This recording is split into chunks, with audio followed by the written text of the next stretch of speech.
Cela concerne tous nos services publics et celui de l'éducation. Cette fois, le niveau de français des élèves scolarisés en CE1 et en 6e décroche. Je vous regarde, Kevin Bossuet. C'est le résultat des évaluations nationales effectuées chaque année. Une baisse de niveau que l'éducation nationale attribue à la crise sanitaire. Mais les acteurs de terrain ont quant à eux une autre interprétation, explication avec Quentin Gribel. Et on en débat. Je vous trouve très en forme tous les trois ce matin. C'est un rapport particulièrement attendu par Pape Ndiaye. En classe de 6e, seuls 55% des élèves atteignent un niveau satisfaisant de lecture. Le score moyen des évaluations en français est lui en baisse, 256 points en 2022 contre 260 en 2021. En maths, la part des 6e en difficulté a légèrement augmenté, plus 1,1 point en un an. Des conclusions qui ne surprennent pas cet enseignant. C'est quelque chose de connu et il y a des années et des années qu'on a perdu des heures d'enseignement en français et en maths. Donc il faut remettre ces heures qui ont disparu et ça permettra d'améliorer les choses.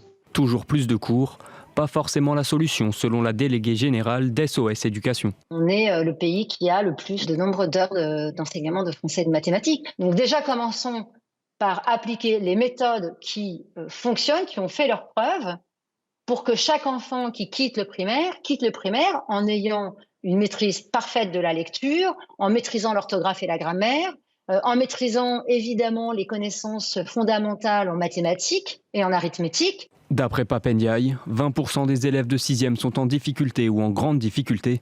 Pour contrer ce phénomène, le ministre devrait faire dans les prochains jours des annonces quant à sa réforme des collèges. Bon, monsieur Kevin Bossuet, interrogation orale.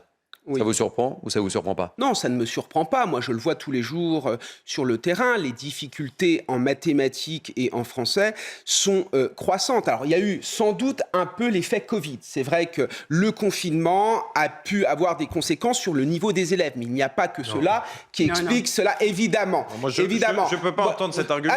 Non, mais si, moi, je l'ai vécu sur le terrain. Alors, je suis désolé, Louis. Est-ce que je peux finir? Ne parlez pas en même temps. Terminez. La parole, Voilà. monsieur le professeur, monsieur Bossuet.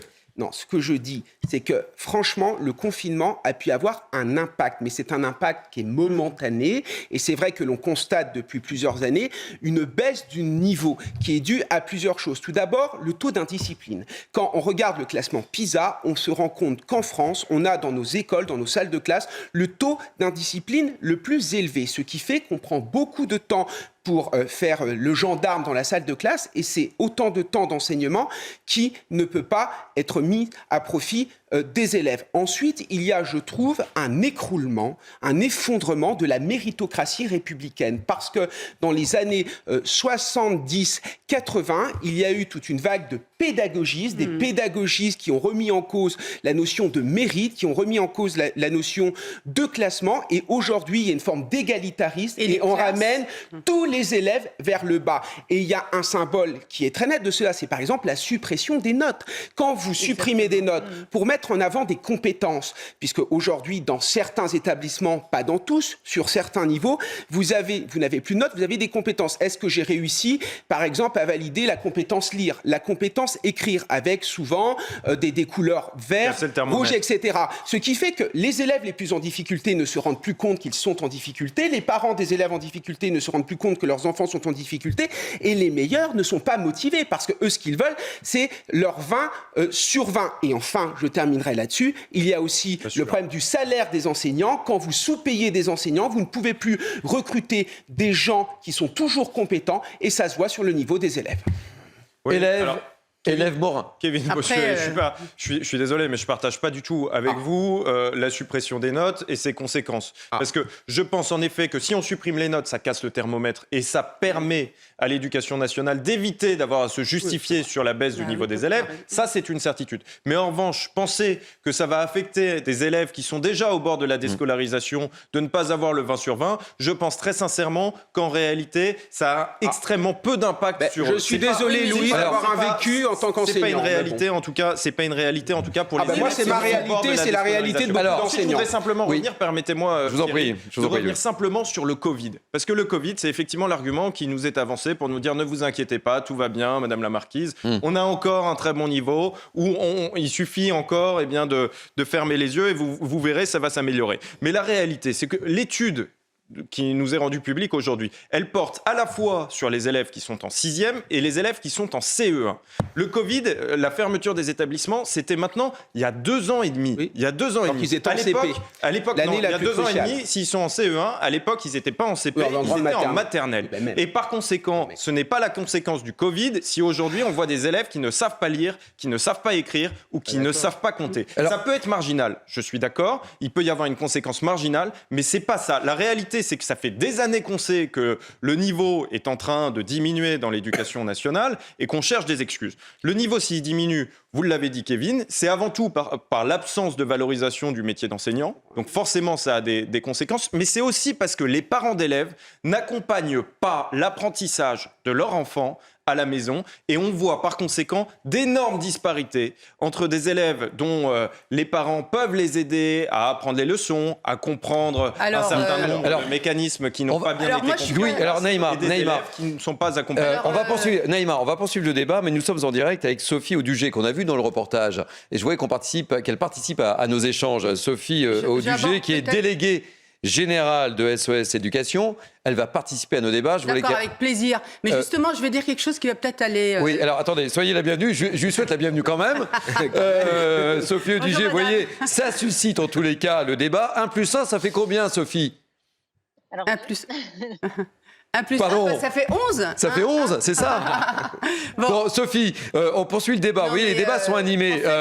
Naïma M. Fadel, Kevin Bossuet et Louis Morin sont en forme. Quel est votre ressenti? On poursuit le débat. Quel est votre ressenti sur cette... Il n'y a pas de surprise sur ce résultat?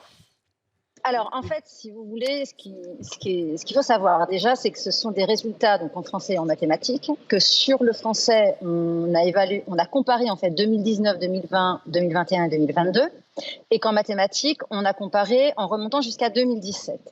Ce qui est important de connaître aussi, c'est qu'en français, on évalue 5 compétences. L'orthographe, la grammaire, la compréhension à l'écrit, la compréhension à l'oral et le lexique. Or, si vous voulez, la réalité, c'est que notre système éducatif a touché le fond. Et ce que nous disent ces résultats, c'est rien de plus que ça ne s'est pas amélioré. Alors, si on va vraiment dans le détail des chiffres, vous allez constater quoi? Si on prend par exemple une compétence en français, par exemple l'orthographe, eh bien, en orthographe, on ne va pas mesurer le niveau des élèves, on va regarder quel pourcentage d'élèves a atteint un niveau satisfaisant. Ça vous montre déjà le niveau d'ambition qu'on fixe à nos systèmes éducatifs. Et rien que sur ce critère-là, en orthographe, quand on se demande combien d'enfants, tout type de scolarité confondu, combien d'enfants a atteint un niveau satisfaisant en orthographe, tenez-vous bien, c'est 34,8%. Ça veut dire qu'on a 65,2% des élèves scolarisés en 6e, évalués en début d'année. C'est-à-dire qu'ils sont censés avoir le niveau de fin de CM2 en orthographe. Vous avez 65,2% des élèves qui n'ont pas un niveau uniquement juste satisfaisant. Alors après, effectivement, vous l'avez évoqué autour de la table, il y a un drame français, c'est les inégalités sociales. Et les inégalités sociales, là, on va le remarquer également, je prends un autre exemple, au niveau des compétences en lexique, où là, d'un point de vue global et national, les élèves atteignent à 50% le niveau qu'on appelle satisfaisant. Eh bien, quand vous êtes en fonction des collèges les plus favorisés, vous avez presque 68% des élèves en collège favorisé qui vont atteindre ce niveau satisfaisant en lexique, et vous n'en aurez que 32% qui sont scolarisés dans des collèges les moins favorisés. Par exemple, vous voyez. Oui, on poursuit le débat. J'ai coupé la parole. Le professeur Cabane va donner la parole à l'élève Naïma M. Fadel. Non, je vous en prie, mais moi je crois que vraiment, encore une fois, mal nommer les choses en rajoutant malheur du monde. Et de toute façon, c'est un petit peu un sport national de mettre toujours la poussière sous le tapis. À un moment, il faut voir une réalité. Moi, il y a 14 ans, je travaillais, donc j'étais déléguée du préfet, et déjà, il y avait ces difficultés liées au niveau des élèves, notamment de l'entrée à 6e. Certains, 22% avaient redoublé 2 fois, voire 3 fois la 6e.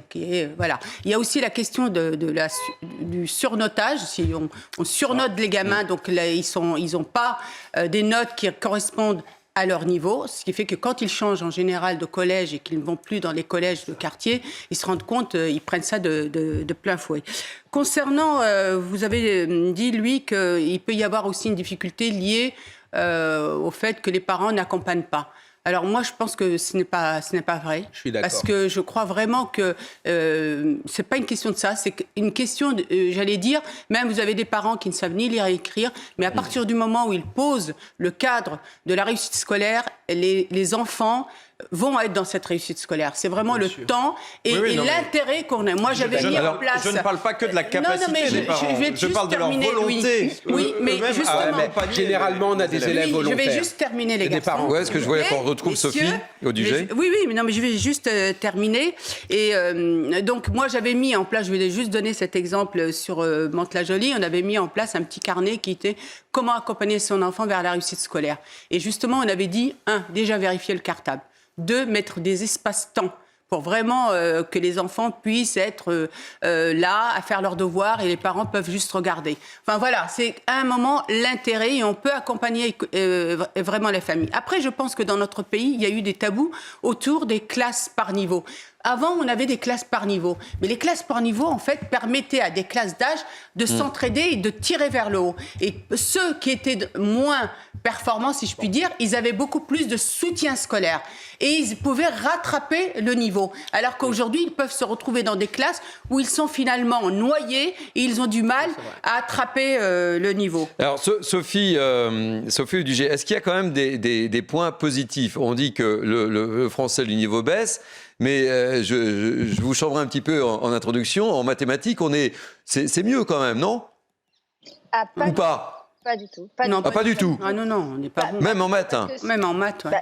Si vous prenez par exemple... Bon, alors, rien ne va bien alors. Une donnée mathématique qui est par exemple l'espace et la géométrie, vous avez sur la proportion des élèves, donc il faut vraiment bien avoir en tête qu'on évalue en début d'année des 6e, c'est-à-dire qu'on évalue un niveau de fin de CM2. Ouais. C'est important de le dire parce qu'à une époque, si vous voulez, il y avait un examen de fin CM2 pour entrer dans le secondaire qui a été abandonné. C'est-à-dire qu'on engage dans un collège unique des enfants qui ne savent pas lire dans une très grande majorité d'entre eux et des élèves qui n'ont aucun sens du nombre et aucune compétence en grandeur et mesure. Bon, là, je vais prendre un domaine qui nous fait, enfin pour ceux qui ne sont pas bons en maths, qui est toujours un domaine un petit peu douloureux, qui est celui de la géométrie et de l'espace. Eh bien, vous avez 38%, tout élève confondu, qui a un niveau satisfaisant encore. Puisque ce qu'on mesure, et c'est ça, il faut vraiment l'avoir en tête, ce qu'on mesure, c'est un niveau satisfaisant. C'est-à-dire que, et Stanislas Dehaene l'avait exposé dans un de ses livres, aujourd'hui, vous n'avez plus aucun élève du très bon, au niveau des très bons élèves qu'il y avait il y a 20 ans. Alors Sophie, on est vraiment effectivement dans le constat, mais moi j'aimerais qu'on évolue un petit peu aussi dans le débat. Qu'est-ce qu'il faut faire alors? C'est quoi le remède? Qu'est-ce qu'il faut faire pour changer tout ça? Alors déjà, la première chose, c'est un énorme courage politique, ce qu'on n'a pas du tout aujourd'hui. Le premier courage politique, c'est peut-être de sortir toutes les idéologies de l'école. Déjà, on gagnera beaucoup de temps et beaucoup d'heures. De restaurer une discipline pour qu'on n'ait pas 20 à 30%, voire 50% dans certaines classes du temps qui soit consacré à faire de la discipline et qu'on puisse se remettre à enseigner. Je pense aussi qu'il faut arrêter de considérer que la liberté pédagogique, c'est de choisir des méthodes qui sont des méthodes qui traduisent un pédagogisme politique et qui sont contraires à l'intérêt supérieur de l'enfant dans les méthodes d'apprentissage.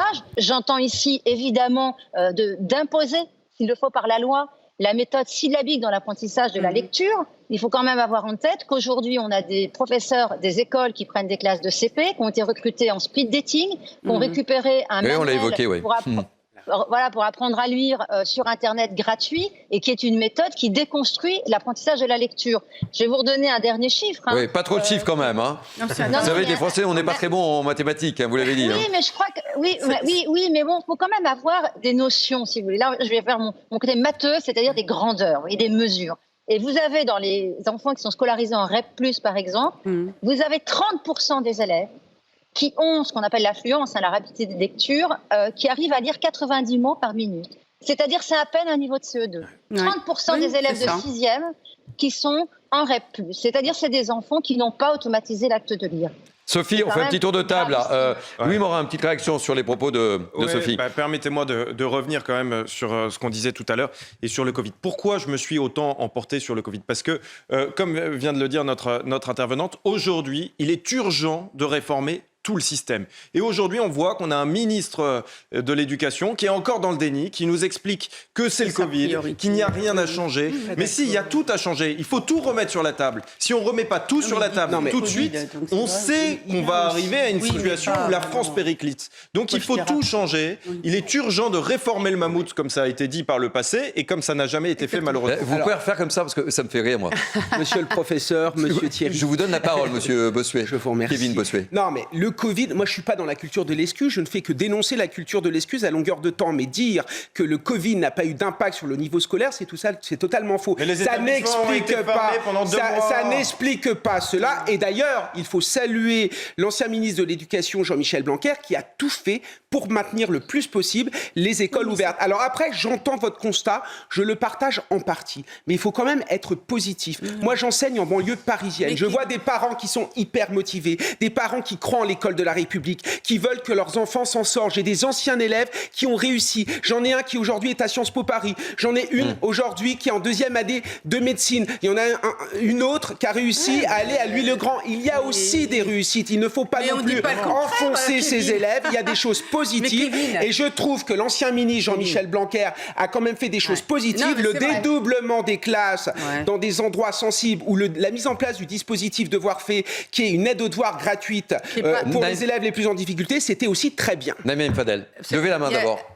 Très bien, je vous donne la parole. En fait, concernant M. Blanquer, effectivement, il a été un très bon ministre, mais ce qu'il a voulu mettre en place, parfois, ça a été de la théorie et pas vraiment mis en place. Concernant effectivement le niveau, moi, il y a 14 ans, je travaillais. J'étais délégué du préfet, Kevin, et j'avais déjà... À cause des syndicats de gauche et des profs de gauche. Oui, mais voilà, mais ce problème de niveau des élèves, c'était déjà il y a 15 ans, ça existait déjà, je vous l'ai dit, 22%, 2 ans de retard, voire 3 ans. Moi, ce que je voudrais aujourd'hui, c'est qu'il y ait le souci de l'exigence partout.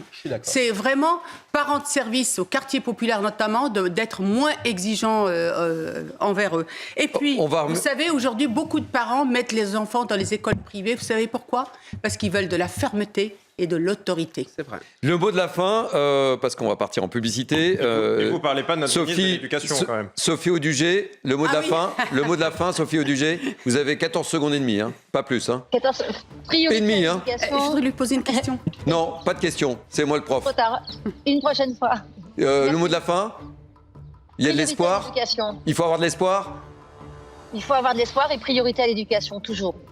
Écoutez, merci 1000 fois d'avoir été notre invité. C'était un débat merci à vous. Passionnant. J'en attendais pas moins. Je rappelle que vous êtes délégué général de SOS Éducation.